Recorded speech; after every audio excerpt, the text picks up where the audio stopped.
everyone, welcome to my channel Biomystery. I am Vendrila Bonik and today my discussion is on exchange of gases by the red pigment, that is hemoglobin, that is present in the red blood cells of human beings. We know that we inhale oxygen and exhale carbon dioxide. The oxygen that we inhale is carried throughout the body because the tissues and cells, they require oxygen and they respire aerobically to perform or to carry out several metabolic activities.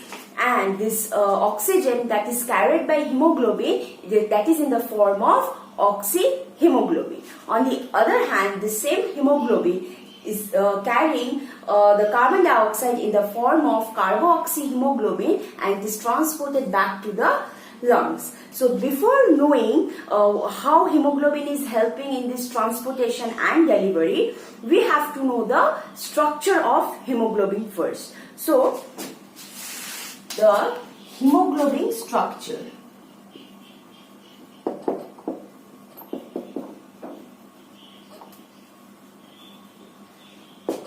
You see, this hemoglobin contains two words. One is heme and globin, the protein part. It is a quaternary structure. We know the protein has primary, secondary, tertiary, quaternary. So hemoglobin is a quaternary structure. And this contains one heme ring is there and another globin protein. Okay? Now this what is heme? What does it look like? This heme contains an iron with its +2 oxidation state and 4 porphyrin rings are surrounded or attached to this iron. So this heme, I draw the structure of heme. It has iron here and this is attached to 4 porphyrin rings like this.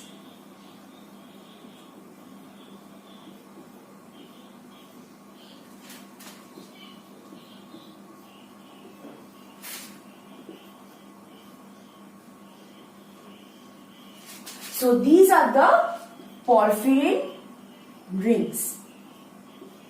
These rings are connected to each other by methylene bonds.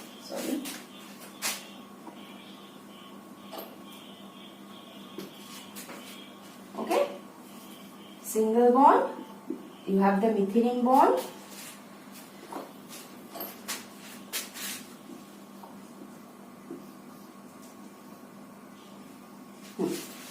So you have a double bond here, single bond, double bond.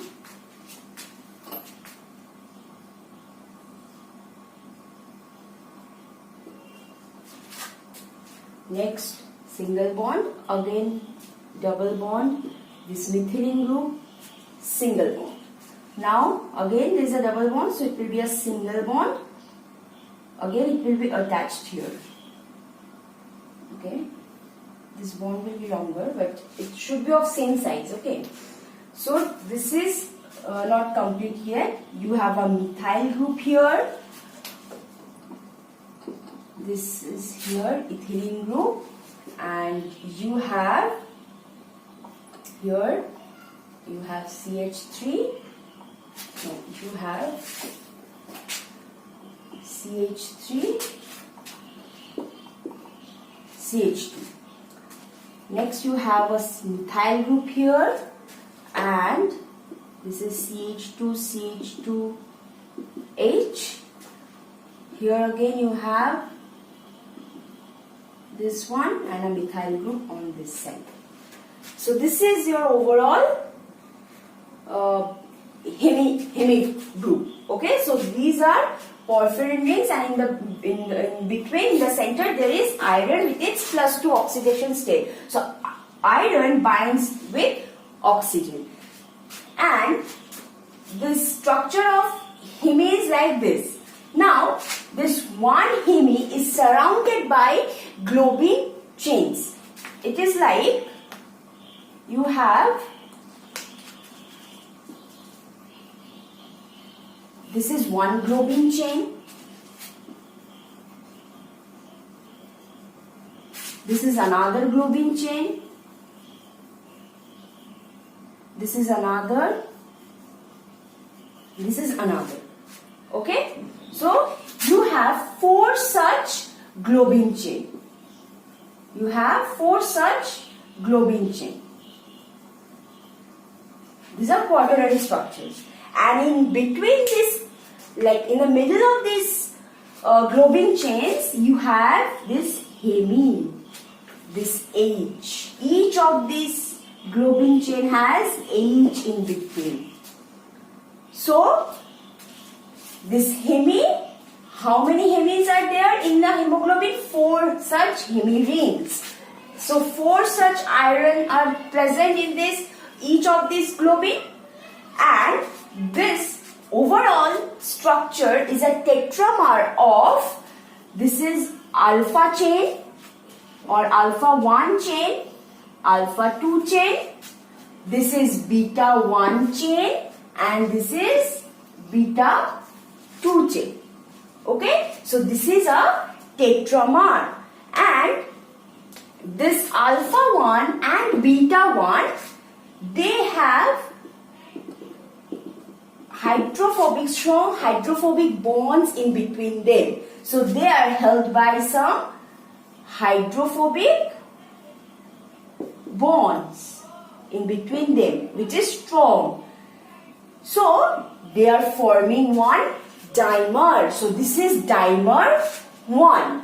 And again in alpha 2 and beta 2, you have this strong hydrophobic bonds. This is again forming a dimer. So you have got, this one is dimer alpha beta 1 dimer, and on this side you have alpha beta 2 dimer. So you see, this hemoglobin is overall a tetramer molecule, and in between these 2 dimer there is again some ionic bonds which are holding these 2 dimers. So in between these 2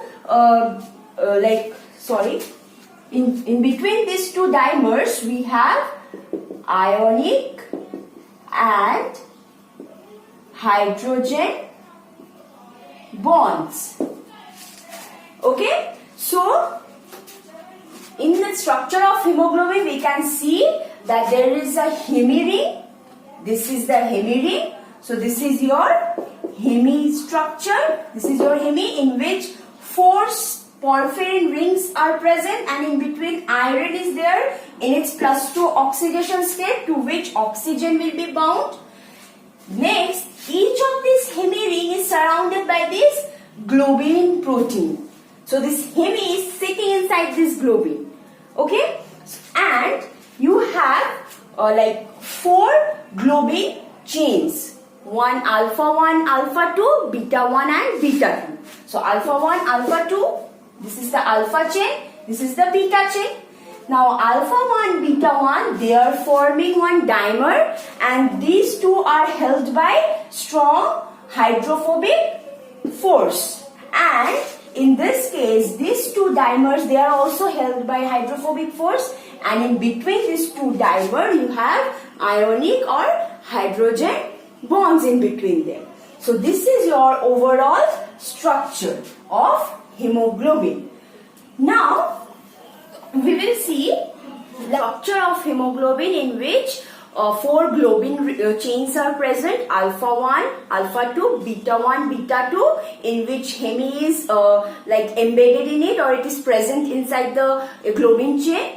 And in this alpha 1 and beta 1 is forming one dimer, and in between them some hydrophobic bonds are present. And alpha 2, beta 2, in between them also they have hydrophobic bond. And these 2 dimers, that is alpha 1, beta 1 dimer and alpha beta 2 dimer, they are bound by ionic and hydrogen bond. And we saw in hemi structure there are 4 porphyrin rings in which iron in its +2 oxidation state is present, and to which oxygen will be bound. Now, so we saw the structure. So we can say each hemoglobin molecule can bind 4 molecules of oxygen, right? Because it has 4 hemering and this 4 hemering has iron in it. So one hemoglobin can bind to 4 molecules of oxygen. But in case of myoglobin, which is present in the skeletal muscle, it can bind to 1 molecule of oxygen due to the presence of 1 hemering. Clear? Now, you have 2 forms of hemoglobin. You have 2 forms of hemoglobin. One is T form, another one is R form. Now, this T form is the taut or tensed form, we can say. This R form is the relaxed form. This R form is the relaxed form. Okay? And this T form is low oxygen affinity form. That means this form of hemoglobin has low affinity towards oxygen. In case of R form, this has high affinity for oxygen. So this is also known as deoxyform of hemoglobin. Okay? Because in its deoxyform, this table or this form of hemoglobin is stabilized. Now, why this is tensed form or why this is low oxygen affinity form? We saw that there was 2 dimers. I'm just drawing the dimer like this. This is alpha 1, beta 1, alpha 2, beta 2. And in between them, this 2 had hydrophobic bond. This also possesses hydrophobic bond. So this is forming alpha beta 1 dimer, right? And this one is forming alpha beta 2 dimer. And these 2 dimers are again held by ionic and hydrogen bond. So these 2 have ionic and hydrogen bond. So the presence of these bonds in between them, these 2 dimers, okay? So this constrains the movement of this overall structure. So this, and also the presence of these bonds, their movement is restricted. They cannot move so easily. So they cannot bind to oxygen very easily. Now, when oxygen is coming, so it will bind to 1 oxygen molecule. So if I draw the structure like, when this oxygen is bound to, suppose, 1 monomer or 1 big chain of hemoglobin, these bonds are ruptured slowly. Slowly the bond starts rupturing. So the movement is free in this case. So now the restriction in movement is decreasing now. So in this case, this is the T form. This is the T form. Now when oxygen is binding to this T form, it is converted to R form. Slowly the movement is now like free. Okay? In this case, the movement was constricted because of the presence of these bonds. Now once 1 oxygen molecule is bound to it, the bonds are getting ruptured slowly, thus allowing the movement, and so the hemoglobin is changing from this T form to R form. That means the affinity towards oxygen is now increasing in this case. That's why R form is also called high affinity or high oxygen affinity form of hemoglobin. On the other hand, T form is low oxygen affinity form because it cannot bind to oxygen due to its tensed state, because its restriction in its movement is restricted. Okay, it cannot move freely to bound to any oxygen molecule. So that's why it is low affinity or low oxygen affinity form of hemoglobin or deoxy. Okay, so these are the two forms of hemoglobin. Now, this function of hemoglobin is to transport oxygen from the lungs to all the parts, to all the tissues. Now, how does this happen? Like, how does this transport of oxygen by hemoglobin is so feasible? Why tissues are taking up oxygen so easily? It is because partial pressure of oxygen, when hemoglobin is saturated, it is very high. This is for suppose hemoglobin when it is in oxygenated form. So the partial pressure of oxyhemoglobin is greater than the partial pressure of the peripheral tissues. So now what happens in the lungs when hemoglobin is reaching in the lungs? Lungs are now full of oxygen. Okay, now hemoglobin gets saturated with this oxygen. That means loading of oxygen takes place in the lungs. So first thing that happens is loading of oxygen.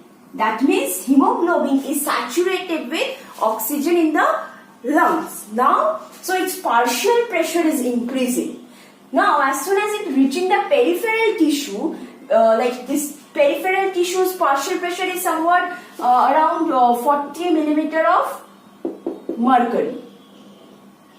And for this one, I think this is around about 70 to 80 millimeters of mercury. Somewhat like this, okay? Or maybe more.